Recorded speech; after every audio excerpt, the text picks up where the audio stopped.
राज्य विधानसभा में हुई अहम चर्चाओं से लेकर शासन और जन कल्याण से जुड़े फैसलों तक, इंफ्रास्ट्रक्चर और ऊर्जा क्षेत्र में नई पहल से लेकर खेल और सामाजिक सशक्तिकरण की कोशिशों तक इस हफ्ते महाराष्ट्र में कई बड़े कदम उठाए गए।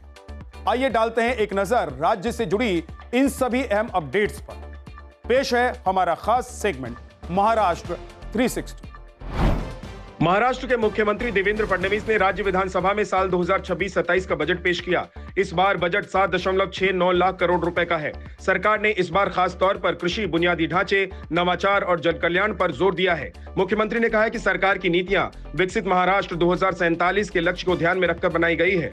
साथ ही वित्तीय अनुशासन बनाए रखते हुए 2030 तक महाराष्ट्र को $1 ट्रिलियन की अर्थव्यवस्था और 2047 तक $5 ट्रिलियन की अर्थव्यवस्था बनाने का लक्ष्य रखा गया है।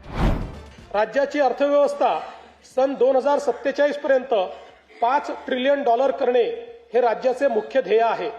या ध्येयाची पूर्तता करण्याच्या दृष्टीने विकसित महाराष्ट्र 2047 चे विजन डॉक्युमेंट जाहीर करण्यात आले आहे। त्यानुसार सन 2029-30 पर्यंत साध्य करावयाची अल्पकालीन उद्दिष्टे, राज्याचे अमृत महोत्सवी वर्ष सन 2035 पर्यंत साध्य करावयाची मध्यमकालीन उद्दिष्टे आणि भारतीय स्वातंत्र्याचे शताब्दी वर्ष सन 2047 पर्यंत साध्य करावयाची दीर्घकालीन उद्दिष्टे निश्चित करण्यात आली आहेत।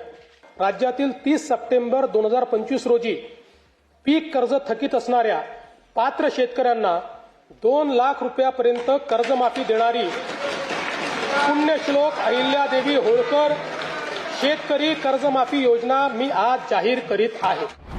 मुख्यमंत्री देवेंद्र फडणवीस ने मुंबई में होने वाले पल्स 2026 ग्लोबल मेडिकल कॉन्फ्रेंस के कर्टन रेजर और वेबसाइट लॉन्च कार्यक्रम में हिस्सा लिया। इस मौके पर उन्होंने कहा कि टेक्नोलॉजी और रिसर्च की वजह से दुनिया भर में हेल्थ केयर तेजी से बदल रहा है। फडणवीस ने बताया कि महाराष्ट्र अब इनोवेशन और बेहतर हेल्थ सेवाओं के मामले में तेजी से मजबूत बन रहा है। उन्होंने यह भी कहा कि पल्स जैसे इंटरनेशनल कॉन्फ्रेंस से डॉक्टर्स और रिसर्चर्स को साथ मिलकर काम करने का मौका मिलेगा और मेडिकल रिसर्च को नई दिशा मिलेगी।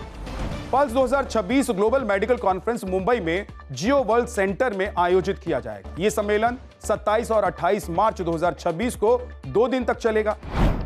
मुख्यमंत्री देवेंद्र फडणवीस ने एक उच्च स्तरीय बैठक में राज्य के pump storage hydro power project की प्रगति की समीक्षा की।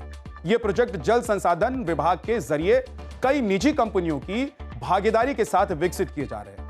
राज्य में pumped storage hydro power projects के लिए अलग अलग कंपनियों के साथ कुल 55 MOU साइन किए गए। इन समझौतों के जरिए करीब 78,215 मेगावाट बिजली उत्पादन क्षमता तैयार करने का प्रस्ताव है। इन प्रोजेक्ट्स में कुल मिलाकर 4.16 लाख करोड़ रुपए से ज्यादा निवेश आने की उम्मीद है। इनसे करीब 1.28 लाख रोजगार के अवसर भी बनने की संभावना है। कुल 10,300 मेगावाट क्षमता वाले 6 प्रोजेक्ट्स की DPR को सेंट्रल इलेक्ट्रिसिटी अथॉरिटी से मंजूरी मिल चुकी है और उन पर काम शुरू हो गया है।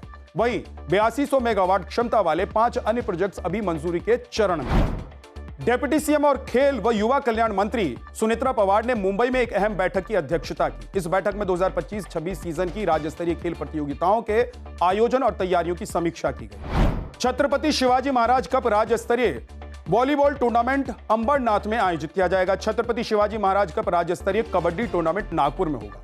स्वर्गीय खाशाबा जादव कप राज्य स्तरीय कुश्ती चैंपियनशिप बीड में आयोजित की जाएगी और स्वर्गीय भाई नेरूरकर कप राज्य स्तरीय खो खो टूर्नामेंट बारामती में आयोजित होगा। महाराष्ट्र सरकार ने सामाजिक न्याय और समानता को बढ़ावा देने की दिशा में एक अहम फैसला लिया है। डिप्टी सीएम एकनाथ शिंदे ने कहा है कि राज्य सरकार डॉक्टर बाबा साहेब अंबेडकर और क्रांति ज्योति सावित्रीबाई फूले के विचारों से प्रेरित एक समावेशी और संतुलित समाज बनाने के लिए प्रतिबद्ध है। महाराष्ट्र सरकार के पिछड़ा वर्ग के छात्रों के लिए बने सरकारी छात्रावासों का नाम बदलने का फैसला लिया गया है।